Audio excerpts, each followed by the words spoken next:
नमस्कार। अर्य दकिला युट्युब च्यानलमा यहाँलाई स्वागत छ।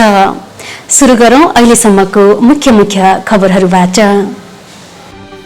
नेपालको 7औं संघनायक अग्र महापण्डित डाक्टर ज्ञानपूर्णिक महास्थवीरको स्वास्थ्यमा क्रमिक सुधार हुँदै।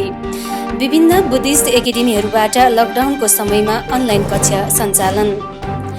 भिक्षु र अनागारिकाहरूबाट लकडाउनको समयमा फेसबुक च्यानल मार्फत धर्मदेशना। लकडाउनको समयमा दूर ध्यान कार्यक्रम सञ्चालन।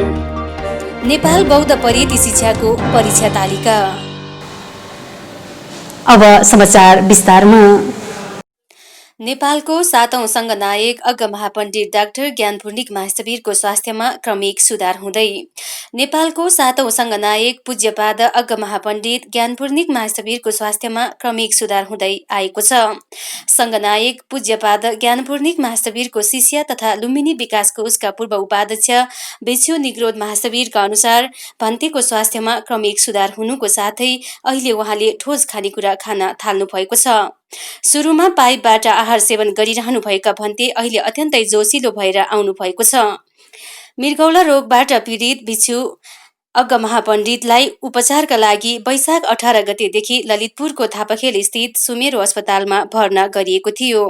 डायलिसिस गराउँदै आएका उहाँलाई केही समय अगाडि सघन कक्षामा राखिएको थियो। उहाँको स्वास्थ्य लाभको कामना गर्दै राष्ट्रिय तथा अन्तर्राष्ट्रिय स्तरबाट विभिन्न बौद्ध विहारहरूमा पूजापाठ गरिँदै आएको भिक्षु निग्रोधले जानकारी दिनुभयो। साथै उहाँले संघनायक भन्तेको लागि प्रार्थना गर्ने सहयोग गर्ने सबैलाई धन्यवाद ज्ञापन व्यक्त गर्नुभयो।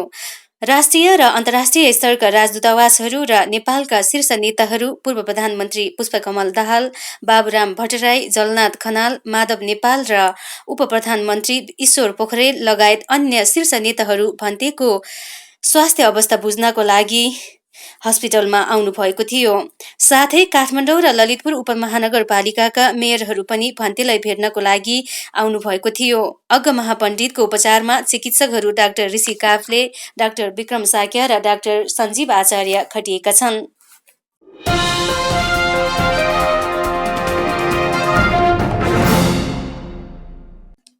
लकडाउन अवधिमा विभिन्न बुद्धिस्ट एकाडेमीहरूबाट अनलाइन कक्षा सञ्चालन। ललितपुरको ख्वावै नटोलमा रहेको लोटस एकाडेमीबाट वैशाख 4 गतेदेखि अनलाइन कक्षाहरू सञ्चालन भइरहेको छ। एप्लाइड बुद्धिज्ममा मास्टर गरिरहेका फर्स्ट सेमिस्टर र सेकेन्ड इयर गरी जम्मा 40 जना विद्यार्थीहरू रहेको जानकारी लोटस एकाडेमीका प्रधानाध्यापक धर्मसुन्दर बज्राचार्यले बताउनुभयो। कोरोना भाइरस जस्तो महामारी रोगको संक्रमण कालमा कलेजबाट अनलाइन कक्षाहरू सञ्चालन हुँदा विद्यार्थीहरूलाई धेरै सहज, प्रभावकारी र सजिलैसँग कक्षामा सहभागिता हुन पाएको धारणा विद्यार्थीहरूले व्यक्त गरेका छन्।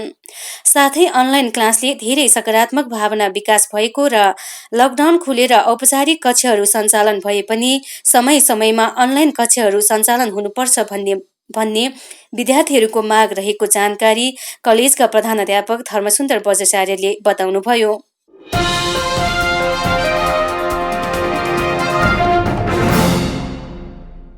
काठमाडौँको नयाँ बानेश्वर मेन भवनमा रहेको थेरवाद बुद्धिस्ट एकाडेमीबाट पनि लकडाउन अवधिमा अनलाइन कक्षाहरू वैशाखबाट सञ्चालन भइरहेको छ।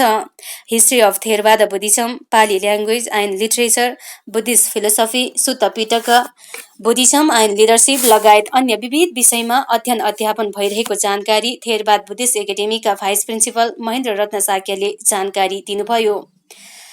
सुरुका कक्षाहरूमा नेट र विद्युतको कारणले अलि समस्या भए पनि पछिका कक्षाहरूमा सहजताका साथ कक्षाहरू सञ्चालन भएको जानकारी पनि महेन्द्र रत्न साक्यले जानकारी दिनुभयो। फर्स्ट सेमिस्टर र सेकेन्ड इयर गरी जम्मा 40 जना विद्यार्थीहरू रहेका छन्। अनलाइन कक्षाबाट शिक्षक शिक्षिका र विद्यार्थीहरू पनि सन्तुष्ट रहेका छन्। साथै अनलाइन कक्षाहरू सञ्चालन हुँदा धेरै पढ्ने बानीको विकास भएको र एक्जाम टर्म पेपर तयार गर्दा गर्दै समय बितेको नै चाल नपाएको धारणा फर्स्ट सेमिस्टरमा अध्ययनरत छात्र अनागारिका पौरायानीले बताउनुभयो। त्यस्तै फर्स्ट सेमिस्टरमा पाली ल्याङ्ग्वेज पढाइरहनुभएका श्रद्धेय अज्ञानी गुरुमाले पनि लकडाउनमा अनलाइन क्लासले समयको बचत हुने र लकडाउन खोलिसकेपछि पनि अनलाइन कक्षाहरू सञ्चालन गर्नुपर्ने कुरामा उहाँले जोड दिनुभयो।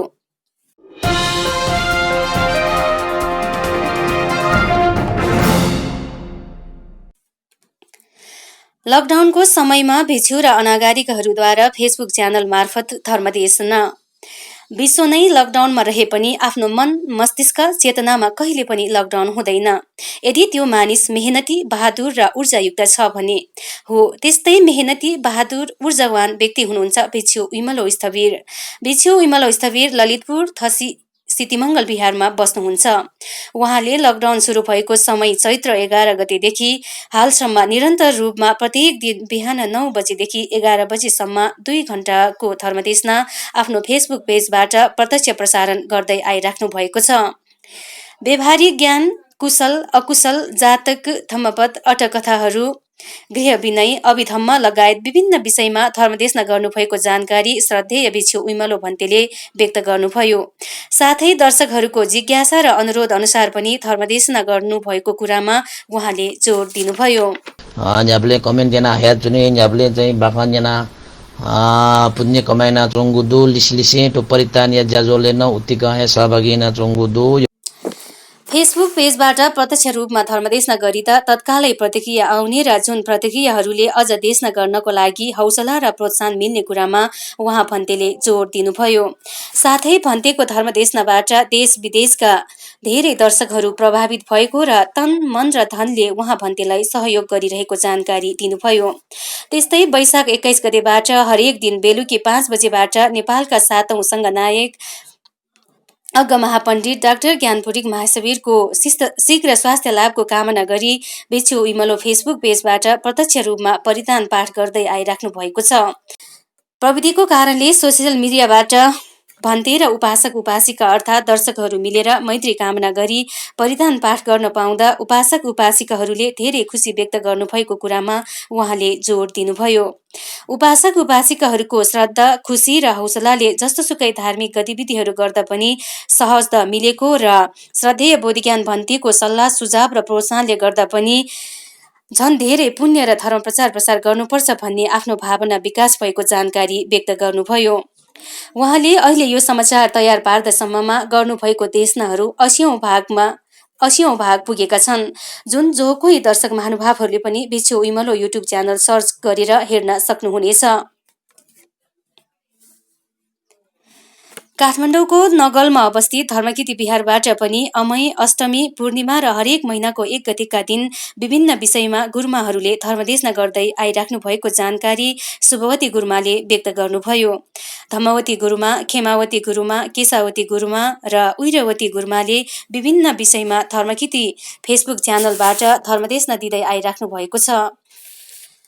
बिहारमा कार्यक्रम हुँदा 150 देखि 200 जनाको हाराहारीमा उपासक उपासिकाहरू भेला हुन्थ्यो भने हाल लकडाउनको समयमा फेसबुक च्यानलबाट लाइभ गर्दा धेरै दर्शकहरूले देशना सुनेर र हेरेर लाभान्वित भएका छन्। त्यस्तै शङ्खमूल बुद्धनगरमा रहेको अन्तर्राष्ट्रिय बौद्ध भावना केन्द्रका गुरुमाहरूले पनि हरेक हप्ताको शनिबार बिहान 9 बजेदेखि 10 बजेसम्म आइबीएमसी फेसबुक पेजबाट प्रत्यक्ष रूपमा धर्मदेशना गर्दै आइराख्नु भएको छ। समसामयिक जीवनको लागि अपरिहार्य शिक्षा, शारीरिक मानसिक स्वास्थ्य जस्ता विविध गतिविधिमा आधारित रहेर श्रद्धेय अगयानी गुरुमा विमलयानी गुरुमाले धर्मदेशना दिँदै आइराख्नु भएको छ। सुरुमा प्राविधिक रूपमा अलि गडबड भए पनि पछि सहज भएको र उपासक उपासिकाहरूलाई धर्मदेशना श्रवणले ध्यान बस्न र आफ्नो जीवनलाई अगाडि बढाउन धेरै प्रेरणा मिलेको जानकारी श्रद्धेय अगयानी गुरुमाले व्यक्त गर्नुभयो।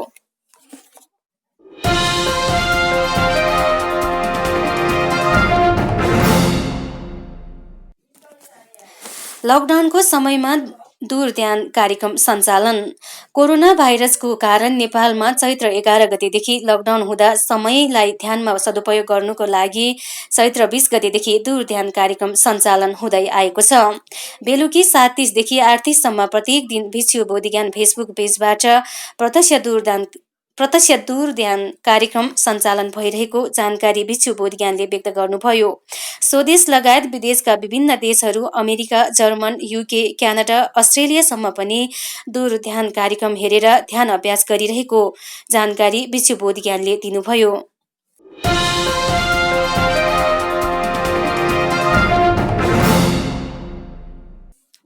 नेपाल बौद्ध परिधि शिक्षाको परीक्षा तालिका। नेपाल बौद्ध पद्धति शिक्षाको विक्रम सम्वत 2077 साल परीक्षा तालिका प्रकाशित भएको छ।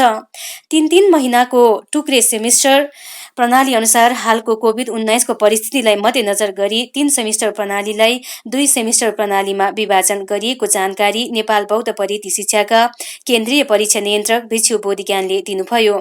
सदम्म पालकदेखि कोभिड अन्तिम वर्षसम्मको परीक्षा तालिका पहिलो चरणमा तृतीय पत्रसम्मको परीक्षा असोज महिनाको 10, 17 र 24 गते हुनेछ।